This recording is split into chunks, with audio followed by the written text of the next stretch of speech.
মৃত্যুর 40 দিন আগে মানুষ যে 3টি স্বপ্ন বারবার দেখতে পায়। 1 নাম্বার শর্ত হচ্ছে আপনি যদি দেখতে পান, আপনি যদি যে স্বপ্নটা, প্রথম নাম্বার স্বপ্ন যেটা আপনি যদি দেখতে পান যে আপনার পূর্বপুরুষ আত্মীয় স্বজন যারা ইন্তেকাল করছে তারা আপনাকে ডাকতেছে, তারা আপনাকে ডাকতেছে, হাহাকার করতেছে, তাদের কাছে চলে যাওয়ার জন্য ডাকতেছে, কিংবা তাদেরকে বেশি বেশি স্বপ্ন দেখতেছেন, তখন মনে করবেন যে আপনার মৃত্যুর সময় ঘনিয়ে এসেছে। তবে এটাই যে খুব একেবারে বুঝার বিষয় এরকম কিন্তু নয়, কিছু বিষয় রেয়ার থাকতে পারে।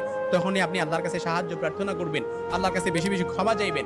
দ্বিতীয় নাম্বার যে স্বপ্নটা, সেটা হচ্ছে আপনি যদি স্বপ্নে দেখেন যে আপনার বুক থেকে একটা পাখি বের হয়েছে আর এটা ছটফট করতে করতে আসমানের দিকে চলে গেছে, সাইয়েদনা আলী রাদিয়াল্লাহু তাআলা থেকে আসমানের দিকে চলে গেছে, তখন মনে করবেন যে আপনার মৃত্যুর সময় ঘনিয়ে এসেছে। আপনাকে ইঙ্গিত, এই স্বপ্নটা আপনাকে ইঙ্গিত বহন করতেছে। 3 নাম্বার যে স্বপ্নটা দেখবেন সেটা হচ্ছে আপনি যদি দেখেন ঘুমের মধ্যে আপনি এক দেশ থেকে অন্য দেশে দেশান্তরিত হচ্ছেন, এই স্বপ্নটা আপনি বারবার দেখতেছেন, এরকম